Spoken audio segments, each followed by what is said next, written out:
Well, good morning. Welcome to Buddha's in Your Landfill and Zen Live. It's a beautiful morning here in Blackstone. The house is asleep and only the cat and I are up. And I'm fired up and ready to go. And I just had a funny thought. I've been writing on Facebook, kind of like watering this idea that we're going to look at today. And I had the idea of a chia idea, you know, the chia pet. And so when I get up in the morning, I usually get a chia idea, just a little germ, a little seed, and I just kind of water it. And the chia idea begins to grow, and oh, look at that. And so I water it by not messing with it too much. I kind of like to let the idea tell me what it is, and I just water it with my surrender. So let's surrender to this idea and take a look at it. The surrender requires my surrendering to it and your surrendering to it as a listener. So if you're making comments about it and thinking about it, oh, that isn't what I heard, or I think that's, or I don't understand that, you're not surrendering. Surrendering is just curiously listening and not really doing anything to it, not letting the mind run around and go on a trip to Florida or something, but just surrendering to it to see what it is with intense, focused curiosity. What is this? So we've been looking at several, all of these talks are basically walking around a mountain with the question, what is the mountain? And there's one mountain, but we can't see the whole mountain, because whenever we look at the mountain, we're just looking from our perspective. And if I just take 3 feet down to the right, I see a different mountain. But I'm assuming that the mountain is known. But it is not known except as I perceive it. So in order to unfold the whole mountain, we have to keep moving around the mountain, because each perception sees a mountain that is different from the one I just saw. So truth is like that. You never see the whole truth, because our perspective has a certain amount of conditioned blinders on it. So we're really just seeing that perspective, that overlook. And another person would look at the mountain and see a different mountain. And then we could argue, you see, about the mountain. But it's the same mountain, except from different perspectives. So what I do is, if I get a seed idea, a chia idea, that's a seed idea of a truth, and then I just keep walking around it and letting it unfold to see what it is with curiosity. So we're going to walk around the mountain. And the chia idea I had this morning was, well, the title of the talk is The Garden of Sin. And there's a Zen. Zen is my default my default tradition, because there's no place to go after it. I mean, it's kind of like the end of the plank. You step off of Zen, oh, that's it, you see. So in Zen, it's called One Taste. And I think, well, what is look at the apple is a taste. First of all, you bite the apple. This is a traditional, the Garden of Eden. It's like a fundamental default myth of our culture and our situation, because everybody's trying to find the garden, or you believe you found the garden and you want people to come into your garden. A fella came by here yesterday, older man, to get a visa to China, picture, and he'd been in Chile for 30 years as a Baptist missionary, and he was going to Shanghai. And he was really excited about going to Shanghai to be a missionary in China. And I said, you're going to convert the Chinese? And he says, oh, no. The Chinese don't allow you to evangelize the Chinese. My churches, there's a whole bunch of different churches in Shanghai, and so These are for Westerners, so not the Chinese. And Bitey said, oh, but there's an underground, and that we can underground secretly communicate with the Chinese to convert them and to get them to come to our church. And we laughed, and I said, I hope I don't see you on TV as the Chinese arrest an American minister for evangelizing the Chinese, and whatever. And there'd be a picture of you like going, help. He laughed, and we had a good time. But I got to thinking, now his whole point of view, and honestly, there's nothing wrong with it. It's just that I'm in the garden, I'm going out to make you come into my garden. That's what a missionary does. But anyway, that's a little side trip. So anyway, what is the Garden of Sin? What is one taste? And how do we fall out of the garden? That's my question. And here again, when we're looking at a metaphor, something as a metaphor, it's not, if we think it's about something in the past, or if we think it's a fantasy, or if we think it's a symbol, or if we think it's a story about something, we're wrong. We're right and we're wrong. It is about a past, it is about a story, it is about the Bible, it is about Scripture, it is about God's Word, it is about something, but it's not about that. And that's what makes it a metaphor. So what it's really about, in the metaphorical sense, it's about me, and it's about you, and it's about the present moment. So how do if you look at the garden as being a place of unity where you feel at home, the garden is a unity consciousness where you're saying yes to everything. When you're in the garden, you say yes to everything. And you're not looking for yes. It's just yes. And we find moments of this. We find moments of yes when everything is yes. We can't find anything wrong. And we're amazed. Everything is yes. This is perfect. But perfect only lasts about that long, you see, before, oh, something's wrong. Oh, I knew it. Get all the bills paid, get everything. Yes. Hey, yes. And then suddenly the washing machine breaks down. Oh, damn it, I'm out of the garden again. You see, now I'm looking for yes. It's like that. It's just bam, bam, bam. Yes, no, oh, no, yes, no. Where is permanent yes? Where is the everlasting yes? That's our question, and that is the Garden of Eden, the everlasting yes. And so we say, well, to hell with earth and life. There's just never going to be all yes. So heaven will be yes. Heaven will be perfectly yes to everything. Hell is no to everything, I guess. But anyway, in the middle here, it's yes, no. Want back and forth. So this is the Garden of Sin. Sin is no.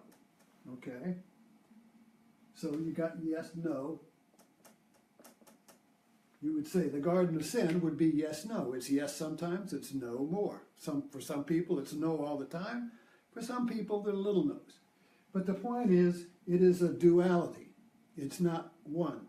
One yes, it's yes, no. Always fun, look for the yes, get rid of the no's. So this apple then becomes a metaphor for a bite that creates the no. So I bite the apple and say, oh, this is not as good as the apple I ate yesterday. Or, oh, this apple could be better. Or even, no, this apple is okay. So all three of those, this apple is, I had a better apple yesterday, I'll have a better apple tomorrow. No, this apple is, nothing wrong with this apple. Bam, right there, that is where the two cherubs slammed the door.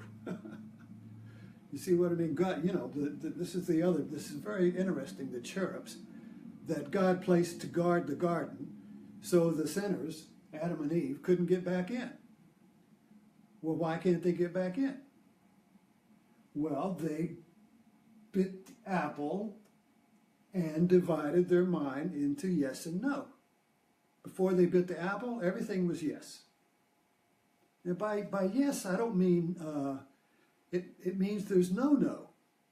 It's like yes means not yes, no, or right, wrong. or up or down, or in or out. Yes means yes, yes. So that is a win. Yes, yes is win-win. There is no no. There is no no to life. It's all yes. But when we bite the apple, now suddenly thought comes in and says, this could be better. This is a bad apple. I want the good apple. Where did the good apples go? Don't they have any good apples here? What's wrong with this place? What's wrong with this life? Don't they have any good apples?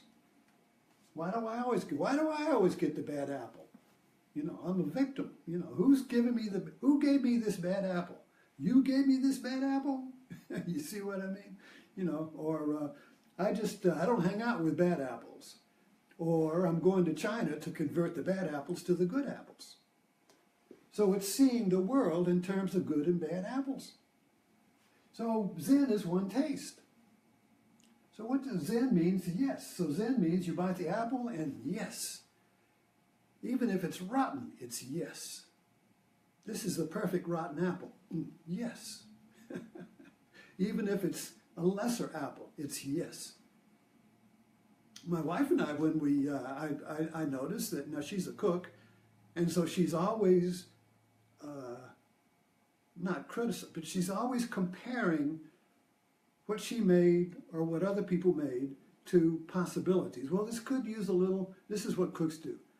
Well, it could use a little more this, or it could use a little more that, or it's not quite perfect yet. And I just eat what she gives me, and I'm just thankful for it. And I say, yes, this is the greatest taste I ever had, because it's all I got. One taste is the taste you have right now.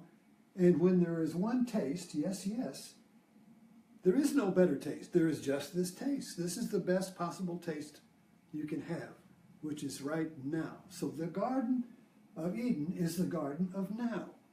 One taste. You get cancer. That's one taste. I say, yes, this is the best cancer I could have. It doesn't mean I don't go to the doctor and get it fixed. It just means I say yes to this moment. It could not be a better moment. There is no better moment. There is no better apple. This is it, the garden of now. So whatever happens is always now, and it's the best now that's possible. There can't be another noun except if I bring in the comparing mind, and then I say there's two tastes. There's this taste, and it's not so good, so I want a better taste. Now I got two tastes. There's the one taste, and then I got the second taste, which is this could be better, or even if I say this is okay, it's still comparing it, you see. So either it's the worst or the best, or it could be better. That's the second taste. And that is the taste that kicks us out of the garden, and the cherubs slam the door, and we turn around, and we can't even see it. Because now we are conditioned by the two-taste mind of now and time. Now and time is a double bind. Now, here's a little thing here. Now is one taste now, and then the mind divides and says past or future. So then the mind says, like a comment on Facebook, it comes in and says, this now could be, was better in the past, or it could be better in the future. Oh, it's okay now. You see, either way, that's the second taste, and that creates a double bind that kicks us out of the garden, because that mind, that second taste becomes conditioned, and it's reinforced by our society and by the reality that our society assumes is the real world. So our culture, our society, the human society, conditions the mind to the second taste. And the second taste is a double bind. A double bind is a situation out of which you cannot get. It's lose-lose. So the double bind is that when you are now, and if you judge now as being, it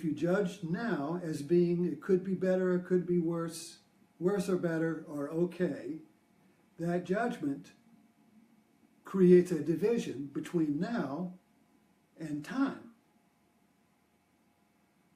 So now I'm now, but I would rather be in the future or the past. So now I'm split, you see, into now, which I am, and what I should be, or what I might be, or what I used to be.